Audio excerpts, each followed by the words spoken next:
Alright, so now that there's been a full day of Pokemon Sword and Shield demo gameplay, people have been able to compile the information and figure out what is going on. So we have this from the Helix Chamber. All Pokemon are level 50, appear to be max IV across the board, and their natures are also visible, so that means we can determine their stats and possible evolutionary status. Wooloo and Yamper seem like they'll evolve. Corviknight seems like the Stage 2 regional bird. Now, Stage 2 from TCG term actually means the third Pokemon in the evolutionary line, so it's like the Pidgeot or Toucannon of Galar, just going off the stats. Now, it doesn't confirm anything, but that's kind of what it looks like. And even though it's in the Water-type gym demo, turns out that Impidimp is actually a Dark Fairy Pokemon. So it's only June, and we're already getting exclusive type combinations for Generation 8 Pokemon, and yet another thing that fans have been wanting to see that Game Freak has delivered on in Pokemon Sword and Shield. Now, I'm not really a big fan of the design of Impidimp, but when you think about it, we have Galar, based on UK, some mythology, folklore, fairies with a Pokemon twist. That's going to be pretty crazy. Like, I can't wait to see this guy's evolution. I think the shenanigans are going to be pretty promising. Next up, I want to break down this little page that we have right here. So yeah, as we saw from the demo, all the Pokemon were level 50. Can check out their stats. That lets you get a peek at their abilities. And I guess the way that you could figure it out for the IVs is that if you give it a normal IV spread, or maybe even drop something like one of these stats becomes 10 IVs, maybe 15s across the board, a couple of 20s here and there or something, the stats just seem too low and doesn't really seem that possible for an actual Pokemon. So just assuming they're max IVs, which actually isn't that crazy of a leap. When it comes to Pokemon Let's Go Pikachu and Eevee, the Pikachu and Eevee that are your starter Pokemon have max IVs, and we were kind of able to determine this from gameplay that we had around the time of E3. Now, the Pokemon website updated, we got to see the E3 demo, and it's the demo. We see that Game Freak kind of plays around with the numbers when it comes to setting up things. This goes back to even the Pokemon Sun and Moon demo, to where we could find out that Ash Greninja has set IVs, and then you could kind of see the stat consistency there. So with that, we were able to determine the stats, and that brings us to Grookey. So it looks like Grookey has 74 base hit points, 58 attack, 59 defense, 39 special attack, 39 special defense, and 58 speed, giving us a total of 331, which seems on par for the starter Pokemon. Now, these aren't exacts, but this seems like the best that we can do. Maybe they did something weird in the demo and they just gave him like 28 IVs across the board, not to like completely max it out and make us super overpowered, but at least show us the higher end of the spectrum and make the Pokemon have realistic stats or something like this. So these numbers aren't super official yet, but they're pretty close representation. So Grookey actually seems to be more on the physical side, which makes sense. Low special attack, lower special defense, pretty good attack and defense for Stage 1 starter Pokemon, and then fairly low speed. I don't see that getting much better, so that's how Grookey looks. Now, Scorbunny is insane. We have 74 on the hit points, 95 on the attack, everything else is trash on a 33, and then 62 speed. So the speed isn't super high, but really you can't make too many determinations about speed when it comes to starter Pokemon. Actually, I don't even know Froakie's speed. Yeah, Froakie has a 71 on the speed and then jumps into being one of the fastest Pokemon. So we have Scorbunny, which is going to be a rabbit, which you would expect to be fast. So I could see this guy having like a 110 speed, maybe a 112 speed because of power creep in the new generations and stuff. That seems realistic, but 95 on the attack. That is like one of the highest stats we've ever seen on a Stage 1 starter Pokemon, and I feel like it's only going to get more powerful from there. However, this Pokemon is really frail. But then we go into Sobble, and Sobble is effectively the same thing. We have 74 on the hit points, 94 on the special attack, and then 63 on the speed. So, slightly faster on the Sobble, which is weird to think about. Like, this evolution, if it gets fast and is like a special sweeper, that could be pretty insane, but again, we don't really know the exact direction, and we don't even have like the second stage of this Pokemon, so we don't even know what we're looking at. But overall, very high special attack on Sobble, so I'm guessing with Grookey, you know, it seems like you're getting a little bit of that extra bulk, but not enough to like offset, you know, 59 on the defense, 49 on special defense. That doesn't really compare to having such an insanely high offensive stat like we see on the Scorbunny or the Sobble. So again, it's tentative, but that's pretty wild right there, and also kind of gives us an idea of what to expect for the evolutions of these Pokemon. Next up, we have Wooloo. So it only has a 259 on the base stat total, 66 hit points, 48 on the defense. Now that higher end defense is interesting.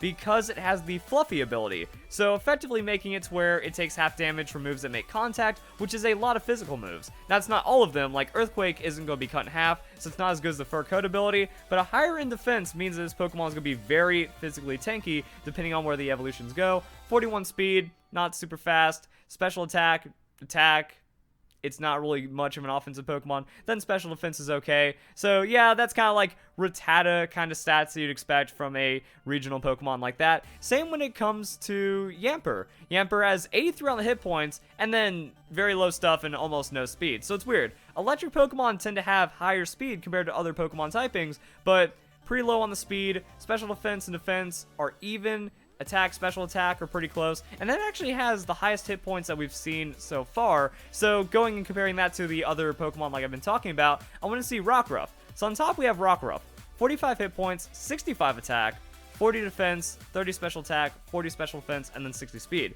It's actually Rockruff being a fairly quick Pokemon for having such a low base stat total, but then Yamper being slightly higher on defenses, a bit tankier because of those hit, actually a lot tankier because of the hit points, but then the offenses are quite a bit lower, and that's going to be a thing. And then we have Rattata. So Rattata has a 253 base stat total, kind of looking similar to Wooloo, 30 on the hit points, but then 56 attack and 72 speed, and then everything else is really low. So stats are weird. You know, modern stats seem to be a bit more power creeped and like adjusted for Pokemon, but then comparing it to the older stuff, the foundation of Pokemon, it's really hard to get a pattern, and it's really hard to kind of like readjust to see if our numbers are off, or if they did any IV or base stat shenanigans in the demo. So that's something weird. But now we're going to get to our boy, Corviknight. This is the one that everyone's been waiting for.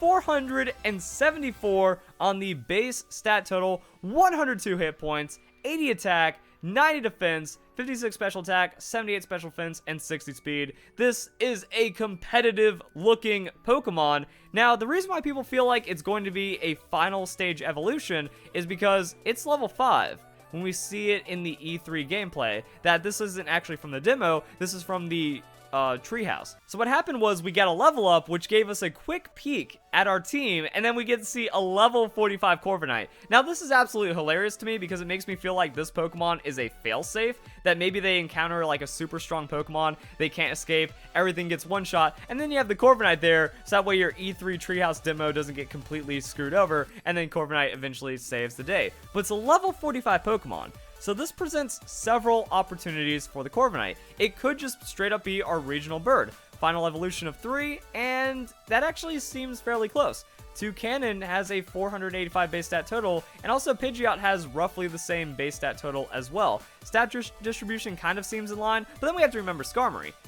So when it comes to Corviknight, it's same typing as Skarmory. Flying Steel, Skarmory is just a standalone Pokemon that also roughly has the same base stat total.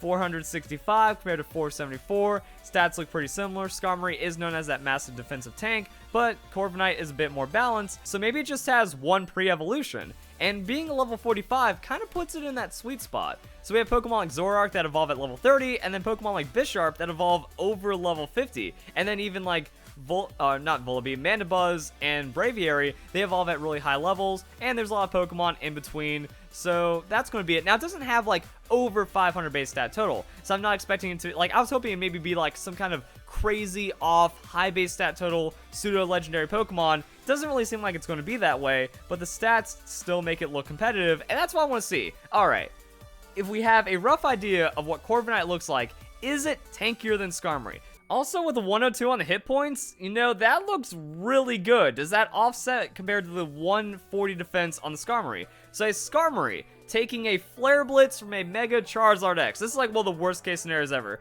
Very high attack Pokemon, Tough Claws boosted, Stab, super effective hit. Skarmory actually has a high chance of surviving that because it's just that much of a beastly tank Pokemon. 86% to 102% of its health. We bring in Corviknight, 96% to 113%. So Corviknight is only about 10% less tanky than a Skarmory.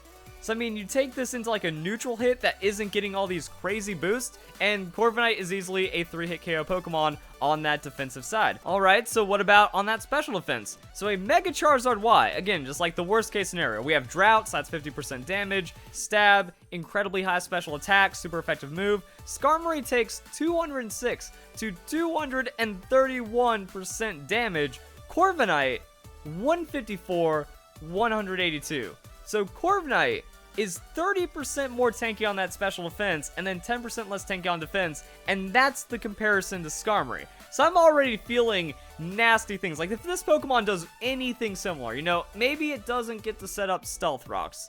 If it does, that's terrifying. If it still has, like, spikes and set up like that, that's also looking pretty good. Either way, a Pokemon that's this tanky with one of the best dual typings in the game, with Roost, is just going to be nutty. Now, my thought already is, you give it a Moringa Berry, it eats a special attack, and then it also gains special defense. You just max out its hit points, you max out its defense, and then you just sit there and stall forever. Tons of toxic, sub-stall, Skarmory, nastiness, nonsense out there. You know, a lot of people, they try to use it for that Stealth Rock, but without it, what other opportunities are here? Can you do Swords Dance? Maybe not Brave Bird, because you don't want to lose health as you're doing things. If you do Swords Dance, you also have Roost, and then 2 other options to kind of fill in with that. It does get pressure, so maybe just using it as a hard, complete PP stall Pokemon. Corviknight is going to be interesting to break down, and that's pretty much all that we have right now. So, stats seem about what you'd expect. Corviknight is maybe the most interesting case. We have the other Pokemon like Wooloo and Yamper, which we really just need to see how they evolve. I'm still really hoping for like a wolf in sheep's clothing theme for the Wooloo, but I'd be okay if it just becomes like a crazy sheep Pokemon. Yamper, we already see its final evolution, or maybe its second stage, or maybe that's not even its final evolution. We've already seen what Yamper evolves into from the first Pokemon Sword and Shield trailer. So yeah, that's kind of the breakdown that we have right now. Hope you all enjoy the video. Hope you all have a nice day. Thank you very much for watching.